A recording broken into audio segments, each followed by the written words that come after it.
આ વાર્તા છે એક કરોડપતિ પિતાની, જેણે પોતાની અપંગ દીકરીના લગ્ન પોતાના જ ઘરના નોકર સાથે કરાવી દીધા.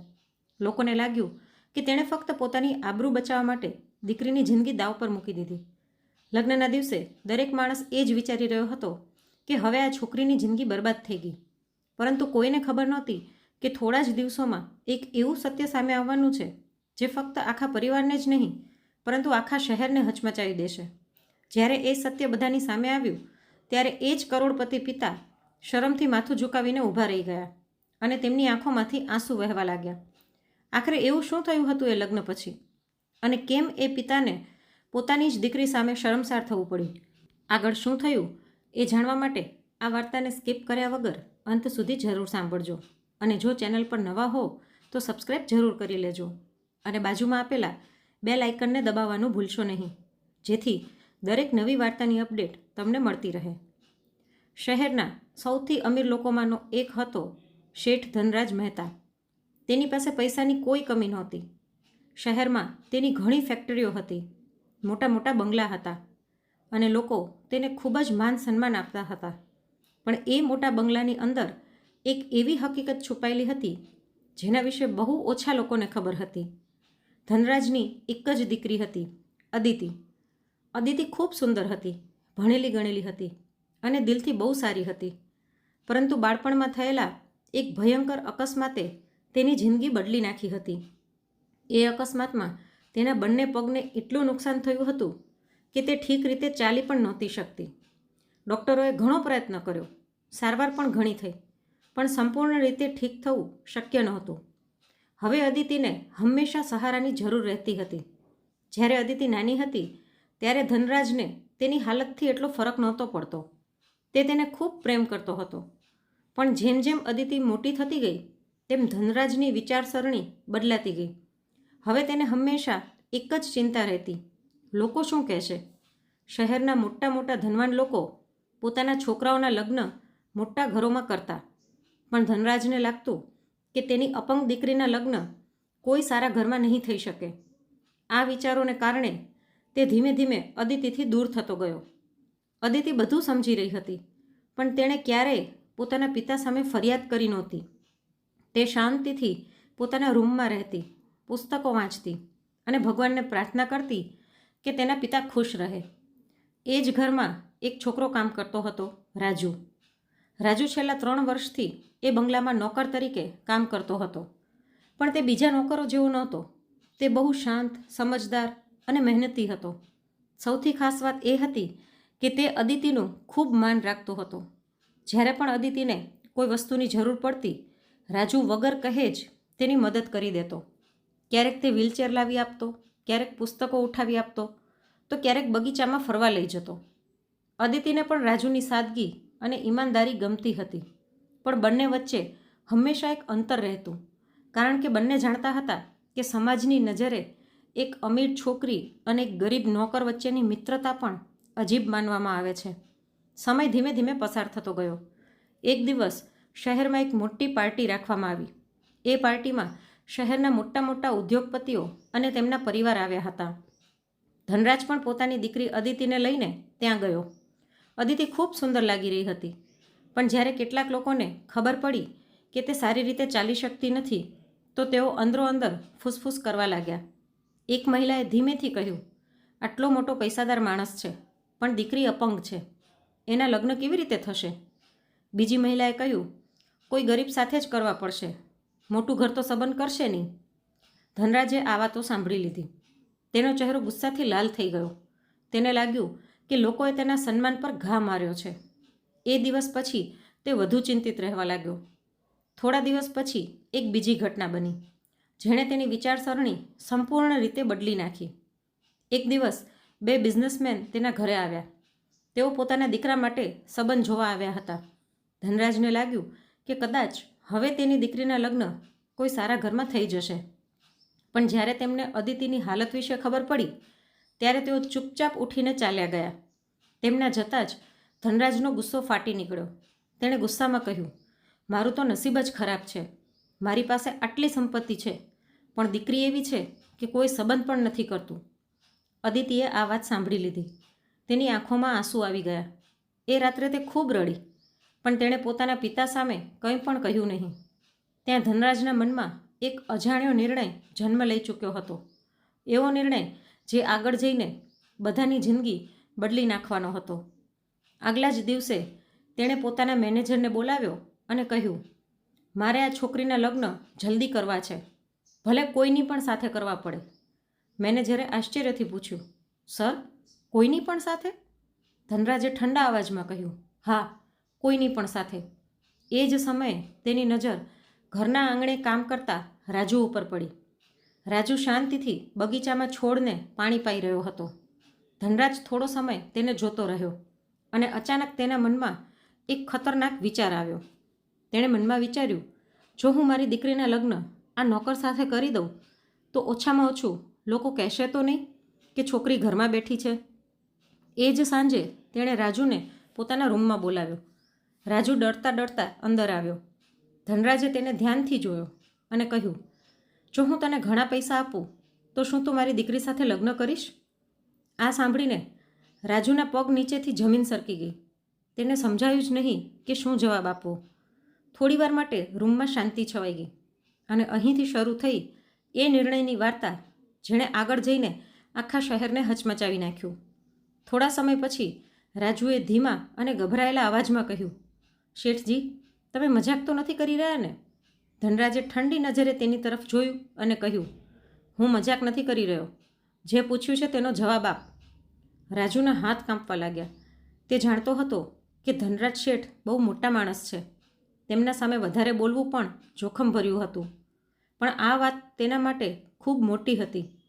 તેણે હિંમત કરીને કહ્યું, શેઠજી, હું તો એક ગરીબ નોકર છું અને અદિતિ મેડમ તમારી દીકરી છે. આ કેવી રીતે શક્ય છે? ધનરાજે ટેબલ પર હાથ મારીને કહ્યું, શક્ય છે અને થશે પણ. તારે ફક્ત હા કહેવાની છે. રાજુ ચૂપચાપ ઊભો રહ્યો. ધનરાજ ફરી બોલ્યો, તને લગ્ન પછી ઘણા પૈસા મળશે, રહેવા માટે ઘર મળશે અને આખી જિંદગી આરામ મળશે. થોડો સમય રોકાઈને તેણે કઠોર અવાજમાં કહ્યું, ફક્ત તારે મારી દીકરી સાથે લગ્ન કરવા પડશે. રાજુના મનમાં ઘણી ઉથલપાથલ ચાલી રહી હતી. તેને ખબર હતી કે અદિતિ બહુ સારી છોકરી છે, પણ તે એ પણ જાણતો હતો કે આ લગ્ન પ્રેમથી નહીં પણ મજબૂરીથી થઈ રહ્યા છે. તેણે ધીમા અવાજમાં કહ્યું, શેઠજી, શું અદિતિ મેડમને આ મંજૂર હશે? ધનરાજ હસ્યો અને બોલ્યો, તેની મંજૂરીની જરૂર નથી. હું તેનો પિતા છું. આ સાંભળીને રાજુનું દિલ બેસી ગયું. પણ તે ગરીબ હતો અને ગરીબ માણસ પાસે ઘણીવાર ના કહેવાનો અધિકાર નથી હોતો. તેણે નજર ઝુકાવીને કહ્યું, જો આ તમારી ઈચ્છા છે તો હું ના નહીં કહી શકું. ધનરાજના ચહેરા પર અજીબ સંતોષ દેખાયો. તેણે કહ્યું, શાબાશ, લગ્ન આવતા અઠવાડિયે થશે. રાજુ રૂમમાંથી બહાર નીકળી ગયો. તેનું દિલ ખૂબ ભારે હતું. તેને સમજાતું નહોતું કે તે ખુશ થાય કે દુઃખી. એ જ સાંજે ધનરાજે અદિતિને પોતાના રૂમમાં બોલાવી. અદિતિ ધીમે ધીમે અંદર આવી. ધનરાજે સીધું કહ્યું, મેં તારા લગ્ન નક્કી કરી દીધા છે. અદિતિ આશ્ચર્યમાં પડી ગઈ. તેણે ધીમેથી પૂછ્યું, કોની સાથે પપ્પા? ધનરાજે જરા પણ સંકોચ વગર કહ્યું, રાજુ સાથે. અદિતિ થોડા સમય માટે ચૂપ રહી. તેની આંખોમાં આશ્ચર્ય હતું પણ ગુસ્સો નહોતો. તેણે શાંતિથી પૂછ્યું, શું આ તમારો નિર્ણય છે? ધનરાજ બોલ્યો, હા, અને આ જ સાચું છે. અદિતિએ ધીમેથી માથું ઝુકાવ્યું અને થોડા સમય પછી કહ્યું, જો આનાથી તમને ખુશી મળશે તો મને કોઈ વાંધો નથી. આ સાંભળીને ધનરાજ પણ થોડા સમય માટે ચૂપ થઈ ગયો. તેને આશા નહોતી કે અદિતિ આટલી સરળતાથી માનશે, પણ તેના અંદરનો અહંકાર તેને આ વિચારવા દેતો નહોતો કે તેની દીકરી શું અનુભવી રહી છે. થોડા જ દિવસોમાં આખા શહેરમાં વાત ફેલાઈ ગઈ કે કરોડપતિ ધનરાજ પોતાની અપંગ દીકરીના લગ્ન નોકર સાથે કરાવી રહ્યો છે. લોકો અલગ અલગ વાતો કરવા લાગ્યા. કોઈએ કહ્યું, જુઓ, અંતે દીકરીને નોકર સાથે જ લગ્ન કરવા પડ્યા. તો કોઈએ કહ્યું, આટલો બધો પૈસો પણ કામ ન આવ્યો. પણ લગ્નની તૈયારીઓ ઝડપથી શરૂ થઈ ગઈ. લગ્નના દિવસે ધનરાજના બંગલામાં ખૂબ મોટી સજાવટ થઈ.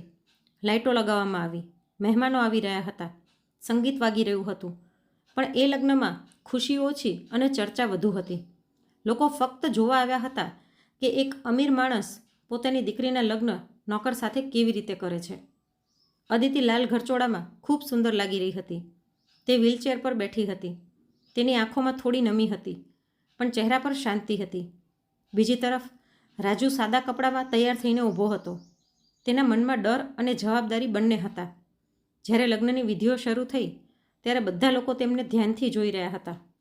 કેટલાક લોકો ધીમે ધીમે વાતો કરી રહ્યા હતા. બિચારી છોકરી, તો કોઈ કહે નોકરનું તો નસીબ ખુલી ગયું. પણ રાજુના મનમાં એવી કોઈ ખુશી નહોતી.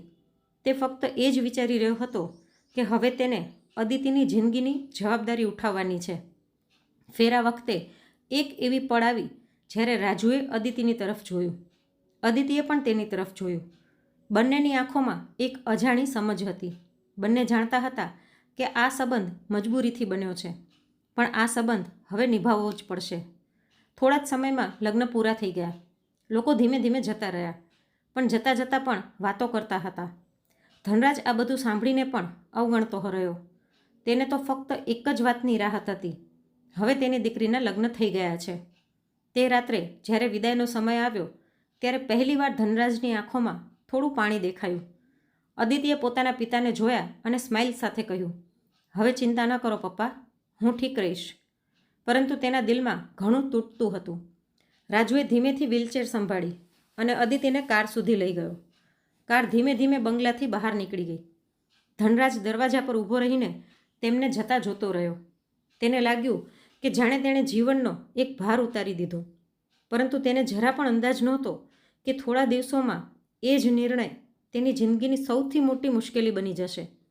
બીજી તરફ રાજુ અને અદિતિ એક નાના ઘરમાં પહોંચ્યા.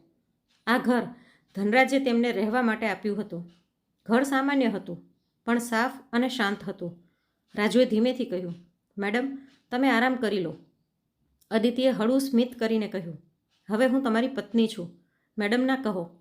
રાજુ થોડો અસહજ થઈ ગયો, પણ માથું હલાવીને કહ્યું, બરાબર અદિતિજી. બંને વચ્ચે થોડો સંકોચ હતો, પણ એ સંકોચમાં પણ પરસ્પર માન હતું. દિવસો ધીમે ધીમે પસાર થવા લાગ્યા. રાજુ અદિતિનું ખૂબ ધ્યાન રાખતો. તે રસોઈ બનાવતો, ઘર સાફ કરતો અને જરૂર પડે ત્યારે અદિતિને બહાર ફરવા પણ લઈ જતો. અદિતિને ધીમે ધીમે સમજાયું કે રાજુ દિલથી ખૂબ સારો માણસ છે.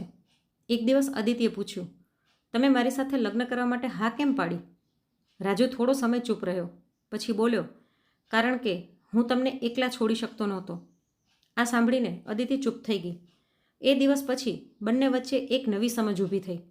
પણ તેમને ખબર નહોતી કે થોડા દિવસોમાં એક એવું સત્ય સામે આવવાનું છે જે બધાની વિચારધારા બદલી નાખશે. દિવસો ધીમે ધીમે પસાર થવા લાગ્યા. લગ્નને હવે લગભગ 10 દિવસ થઈ ગયા હતા. અદિતિ અને રાજુ એ નાના ઘરમાં પોતાની નવી જિંદગી શરૂ કરવાની કોશિશ કરી રહ્યા હતા. ઘર મોટું નહોતું, પણ તેમાં એક અજાણી શાંતિ હતી. ના કોઈ નોકર ચાકર, ના કોઈ દેખાવ, ના કોઈ અવાજ. સવાર થતાં જ રાજુ વહેલો ઉઠી જતો. પહેલાં ઘર સાફ કરતો, પછી રસોડામાં જઈને ચા બનાવતો, પછી ધીમે ધીમે અદિતિના રૂમનો દરવાજો ખખડાવતો. અદિતિજી, સવાર થઈ ગઈ. અંદરથી ધીમો અવાજ આવતો. હા, આવી રહી છું. રાજુ અંદર જઈને તેની વ્હીલચેર નજીક લાવી આપતો. અદિતિ તેને જોઈને હળવું સ્મિત કરતી. શરૂઆતમાં બંને વચ્ચે થોડો સંકોચ હતો, પણ ધીમે ધીમે એ સંકોચ ઓછો થવા લાગ્યો. એક દિવસ નાસ્તો કરતી વખતે અદિતિએ અચાનક પૂછ્યું, રાજુ, તને લાગે છે કે આપણા લગ્ન સાચા હતા? રાજુએ થોડું વિચાર્યું, પછી કહ્યું, સાચું કે ખોટું એ તો સમય બતાવશે, પણ એક વાત ચોક્કસ છે, હું તમને ક્યારેય દુઃખ નહીં આપું. આ સાંભળીને અદિતિ ચૂપ થઈ ગઈ. તેના દિલમાં પહેલીવાર એક અજાણી લાગણી અનુભવાઈ. બીજી તરફ શહેરમાં લોકો હજી પણ આ લગ્ન વિશે વાતો કરી રહ્યા હતા. કોઈને આ વાત મજાક જેવી લાગતી, કોઈને દયા આવતી અને કોઈને ફક્ત ગપશપ કરવાનો મોકો મળ્યો હતો. પણ ધનરાજને આ બધાથી કોઈ ફરક પડતો નહોતો. તેને લાગતું હતું કે તેણે પોતાની જવાબદારી પૂરી કરી દીધી છે. એક દિવસ તેનો મિત્ર શેઠ મિત્તલ તેના ઘરે આવ્યો. બંને બગીચામાં બેઠા હતા. મિત્તલે હસતા કહ્યું, ધનરાજ, સાંભળ્યું છે કે તે તારી દીકરીના લગ્ન નોકર સાથે કરી દીધા? ધનરાજે ઠંડા અવાજમાં કહ્યું, હા, કરી દીધા. મિત્તલ હસવા લાગ્યો, યાર, તું પણ કમાલ કરે છે. તું આટલો મોટો માણસ અને જમાઈ નોકર? ધનરાજ ગુસ્સાથી બોલ્યો, ઓછામાં ઓછું હવે લોકો એ તો નહીં કહે કે મારી દીકરી ઘરે બેઠી છે. મિત્તલે ખભા ઊંચકીને કહ્યું, ચલો, જે થયું તે થયું. પણ તેના ગયા પછી ધનરાજ થોડા સમય સુધી ચૂપ બેઠો રહ્યો. તેના દિલમાં પણ ક્યાંક થોડી ચુભન હતી. બીજી તરફ અદિતિ અને રાજુની જિંદગી ધીમે ધીમે સામાન્ય થવા લાગી. એક સાંજે રાજુએ કહ્યું, અદિતિજી, ચાલો થોડું બહાર ફરવા જઈએ. અદિતિએ આશ્ચર્યથી પૂછ્યું, ક્યાં? પાસેના પાર્કમાં. અદિતિ સ્માઇલ કરીને બોલી, હા, ચાલો જઈએ. રાજુએ વ્હીલચેર સંભાળી અને તેને પાર્કમાં લઈ ગયો. પાર્કમાં બાળકો રમતા હતા, લોકો ફરતા હતા. અદિતિ ઘણા દિવસો પછી એટલા લોકો વચ્ચે આવી હતી. તે શાંતિથી આકાશ તરફ જોઈ રહી હતી. પછી ધીમેથી બોલી, રાજુ, તને ક્યારેય લાગે છે કે ભગવાને મારા સાથે ખોટું કર્યું? રાજુએ તરત જ કહ્યું, ના. અદિતિએ આશ્ચર્યથી પૂછ્યું, શા માટે? રાજુ બોલ્યો, કારણ કે જો ભગવાનને તમને આવા બનાવ્યા છે તો તેની પાછળ ચોક્કસ કોઈ કારણ હશે. અદિતિ થોડો સમય તેની તરફ જોતી રહી. તેના ચહેરા પર પહેલીવાર સાચું સ્મિત આવ્યું. પણ એ જ સમયે પાર્કમાં બેઠેલા બે લોકો ધીમે ધીમે વાતો કરવા લાગ્યા. એક બોલ્યો, જુઓ, આ જ છે એ અમીર માણસની અપંગ દીકરી. બીજો બોલ્યો, અને આ તેનો નોકર પતિ. બંને હસવા લાગ્યા. રાજુએ આ સાંભળ્યું. તેનો ચહેરો થોડો ગંભીર થઈ ગયો. પણ અદિતિએ તેની તરફ જોઈને કહ્યું, લોકોની વાતો સાંભળીને પરેશાન ન થવું. દુનિયાનું કામ જ છે બોલવું. રાજુએ માથું હલાવ્યું. એ દિવસ પછી બંને એકબીજાને વધુ સારી રીતે સમજવા લાગ્યા. પણ તેમને જરા પણ અંદાજ નહોતો કે જલ્દી જ એક એવું રહસ્ય બહાર આવવાનું છે જે બધાને હચમચાવી દેશે. બીજી તરફ ધનરાજ પોતાની ઓફિસમાં બેઠો હતો. એ જ સમયે તેનો જૂનો વકીલ ભાટી તેને મળવા આવ્યો. ભાટીજી તેના પરિવારને ઘણા વર્ષોથી ઓળખતા હતા. તેમણે ધીમેથી પૂછ્યું, ધનરાજજી, શું હું તમને એક જરૂરી વાત કહી શકું? ધનરાજે કહ્યું, હા, કહો ભાટીજી. ભાટીજી થોડા સમય માટે ચૂપ રહ્યા. પછી બોલ્યા, શું તમને ખબર છે કે તમારી દીકરી લગ્ન પછી ક્યાં રહે છે? ધનરાજે કહ્યું, હા, મેં જ તેને ઘર આપ્યું છે. ભાટીજીએ માથું હલાવ્યું અને કહ્યું, મેં સાંભળ્યું છે કે બંને બહુ સાદગીથી રહે છે. ધનરાજ બોલ્યો, તો રહેવા દો, મને શું ફરક પડે છે? ભાટીજીએ ધીમેથી કહ્યું, ફરક પડવો જોઈએ. આખરે એ તમારી દીકરી છે. ધનરાજ થોડી પળ માટે ચૂપ થઈ ગયો. બીજી તરફ એ જ રાત્રે અદિતિ પોતાના રૂમમાં બેઠી હતી. તેની સામે એક જૂની ડાયરી ખુલેલી હતી. તે તેમાં કંઈક લખી રહી હતી. રાજુએ રૂમમાં ઝાંખીને પૂછ્યું, શું લખી રહ્યા છો? અદિતિ સ્માઇલ કરીને બોલી, બસ દિલની વાત છે. રાજુએ કહ્યું, શું હું વાંચી શકું? અદિતિએ માથું હલાવ્યું, હમણાં નહીં. પછી ધીમેથી કહ્યું, પણ એક દિવસ જરૂર વાંચજો. રાજુએ સ્મિત કરી દીધું. તેને લાગ્યું કે કદાચ અદિતિ ધીમે ધીમે ખુશ રહેવા લાગી છે. પણ એ જ રાત્રે અચાનક દરવાજા પર જોરથી ટકોરા પડ્યા.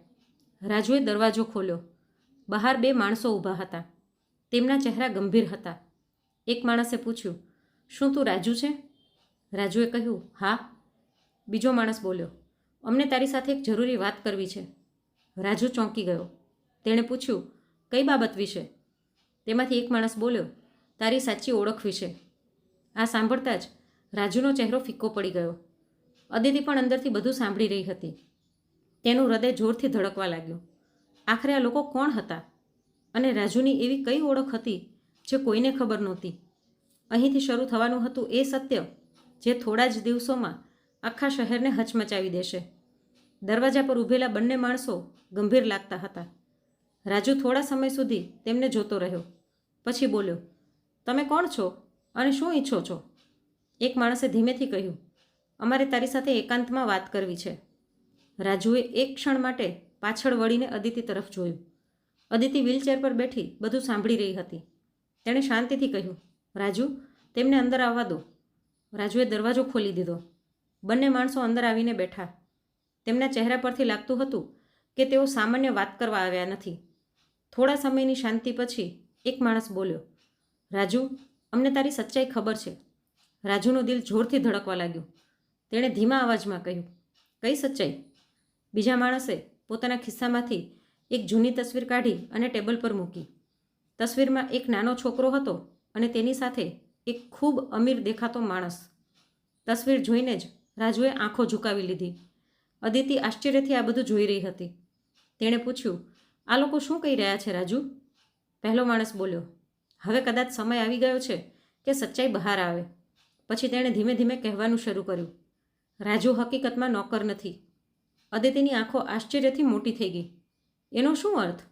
અદિતિએ પૂછ્યું. તે માણસ બોલ્યો, આનું સાચું નામ રાજન પ્રતાપસિંહ છે અને આ એક બહુ મોટા ઉદ્યોગપતિનો દીકરો છે. રૂમમાં જાણે વીજળી પડી ગઈ હોય એમ લાગ્યું. અદિતિ થોડા સમય સુધી કંઈ બોલી જ શકી નહીં. તેણે રાજુની તરફ જોઈને પૂછ્યું, શું આ સાચું છે? રાજુએ ઊંડો શ્વાસ લીધો અને ધીમા અવાજમાં કહ્યું, હા, આ સાચું છે. અદિતિની આંખોમાં આશ્ચર્ય હતું, પણ ગુસ્સો નહોતો. તેણે પૂછ્યું, પણ તે આ બધું છુપાવ્યું કેમ? રાજુ થોડા સમય સુધી ચૂપ રહ્યો. પછી બોલ્યો, કારણ કે હું સાચી જિંદગી જોવા માંગતો હતો. બંને માણસો શાંતિથી બેઠા સાંભળી રહ્યા હતા. રાજુએ આગળ કહ્યું, મારા પિતા બહુ મોટા બિઝનેસમેન છે. બાળપણથી જ મારી પાસે બધું હતું, પૈસા, ઘણી કાર અને મોટું ઘર. પણ મને હંમેશા લાગતું હતું કે લોકો મને મારા પૈસા માટે માન આપે છે, માણસ તરીકે નહીં. એ માટે મેં નક્કી કર્યું કે હું થોડો સમય સામાન્ય જીવન જીવીને જોઉં. હું ઘર છોડીને નીકળી ગયો અને કામ શોધતા શોધતા શેઠ ધનરાજના ઘરે પહોંચી ગયો. અદિતિ ધ્યાનથી તેની વાતો સાંભળી રહી હતી.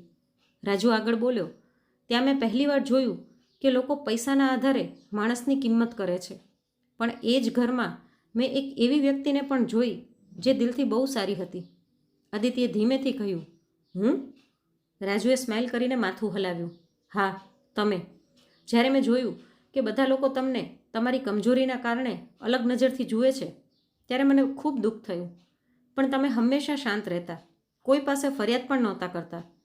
અદિતિની આંખોમાં પાણી આવી ગયું. બીજી તરફ બંને માણસો શાંતિથી બેઠા હતા. તેમાંથી એક બોલ્યો, રાજુ, તારા પિતા તને ખૂબ શોધી રહ્યા છે.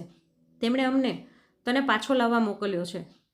રાજુ થોડો સમય વિચારીને બોલ્યો, હું પાછો જઈશ, પણ હમણાં નહીં. માણસે પૂછ્યું, શા માટે? રાજુએ અદિતિ તરફ જોઈને કહ્યું, કારણ કે હવે મારી એક જવાબદારી છે. બંને માણસો સમજી ગયા. તેઓ ઊભા થયા અને બોલ્યા, બરાબર, પણ તારે જલ્દી તારા પિતાને મળવું પડશે. એટલું કહીને તેઓ ચાલ્યા ગયા. રૂમમાં ફરી શાંતિ છવાઈ ગઈ. અદિતિએ ધીમેથી પૂછ્યું, તો તું ધનવાન છે? રાજુ હળવેથી હસી પડ્યો અને બોલ્યો, કદાચ, પણ મને પોતાને પણ ખબર નથી કે સાચો ધનવાન કોણ હોય, જેની પાસે પૈસા હોય એ કે જેની પાસે સારા સંબંધો હોય. અદિતિએ તેની સામે સ્માઇલ કરી. તેણે કહ્યું, મને ખુશી છે કે તે સત્ય કહી દીધું. પણ રાજુના મનમાં એક ચિંતા હતી. તેને ખબર હતી કે આ સત્ય એક દિવસ ધનરાજ સુધી પણ પહોંચશે. અને એવું જ થયું. થોડા જ દિવસોમાં શહેરમાં આ ખબર ફેલાઈ ગઈ કે ધનરાજના ઘરનો નોકર હકીકતમાં એક બહુ મોટા ઉદ્યોગપતિનો દીકરો છે. લોકો આશ્ચર્યમાં પડી ગયા. કોઈને વિશ્વાસ જ નહોતો થતો. આ ખબર ધીમે ધીમે ધનરાજ સુધી પણ પહોંચી ગઈ. પહેલાં તો તેને વિશ્વાસ નહોતો આવ્યો, પણ જ્યારે તેણે પોતે તપાસ કરાવી ત્યારે સત્ય સામે આવી ગયું. એ જ સાંજે તે થોડી ગભરાટ અને શરમ સાથે અદિતિના ઘરે પહોંચ્યો. દરવાજો ખુલ્યો. સામે રાજુ ઊભો હતો. ધનરાજ થોડા સમય સુધી તેને જોતો રહ્યો. પછી બોલ્યો, તો તું નોકર નથી? રાજુએ શાંતિથી કહ્યું, ના. ધનરાજની આંખોમાં પસ્તાવો દેખાવા લાગ્યો. તે અંદર ગયો. અદિતિ વ્હીલચેર પર બેઠી હતી. તેને જોઈને ધનરાજ થોડો સમય ચૂપ રહ્યો. પછી અચાનક તેની આંખોમાં આંસુ આવી ગયા. તેણે ધીમા અવાજમાં કહ્યું, બેટા, મેં તારા સાથે બહુ ખોટું કર્યું. અદિતિ શાંતિથી સાંભળતી રહી. ધનરાજ બોલ્યો, મેં તને ભાર સમજી લીધી હતી. મને લાગતું હતું કે તારા કારણે મારી આબરૂ, મારો રુતબો ઘટી જશે. તેનો અવાજ કાંપવા લાગ્યો. પણ આજે મને સમજાયું કે સાચી આબરૂ શું હોય છે. તે ધીમે ધીમે અદિતિની પાસે આવ્યો અને પહેલીવાર પોતાની દીકરી સામે માથું ઝુકાવ્યું. મને માફ કરી દેજે. રૂમમાં શાંતિ છવાઈ ગઈ. અદિતિની આંખોમાં આંસુ હતા, પણ તેના ચહેરા પર ગુસ્સો નહોતો. તેણે ધીમેથી કહ્યું, પપ્પા, માણસથી ભૂલ થઈ જાય છે, પણ જે પોતાની ભૂલ સ્વીકારી લે તે નાનો નથી બનતો. ધનરાજ રડી પડ્યો. તેણે પોતાની દીકરીનો હાથ પકડી લીધો.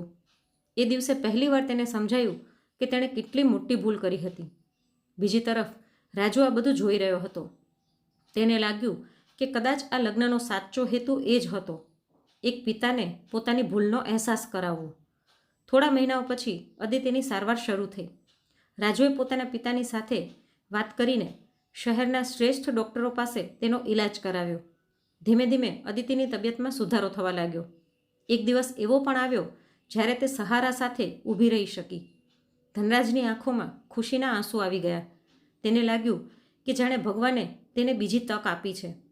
હવે તે પોતાની દીકરી પર ગર્વ કરતો હતો અને આખા શહેરમાં લોકો એ જ વાતની ચર્ચા કરતા હતા. એક કરોડપતિ પિતા જેણે પોતાની દીકરીને ભાર માનીને નોકર સાથે લગ્ન કરાવ્યા હતા, પણ એ જ લગ્ન તેની જિંદગીનો સૌથી મોટો પાઠ બની ગયા, કારણ કે થોડા દિવસોમાં સામે આવેલા સત્યએ ખરેખર બધાને હચમચાવી દીધા હતા. અને એ દિવસ પછી ધનરાજે ક્યારેય કોઈ માણસની કિંમત તેની કમજોરીથી ન આંકી. તો મિત્રો, આજની આ વાર્તા તમને કેવી લાગી અને તમે કયા શહેરમાંથી સાંભળી રહ્યા છો તે કોમેન્ટ કરીને જરૂરથી જણાવજો. અને જો વાર્તા ગમી હોય તો લાઈક કરીને વધુમાં વધુ શેર પણ કરજો. અને આવી જ અવનવી વાર્તા સાંભળવા માટે ચેનલને સબસ્ક્રાઈબ જરૂરથી કરજો. રાધે રાધે.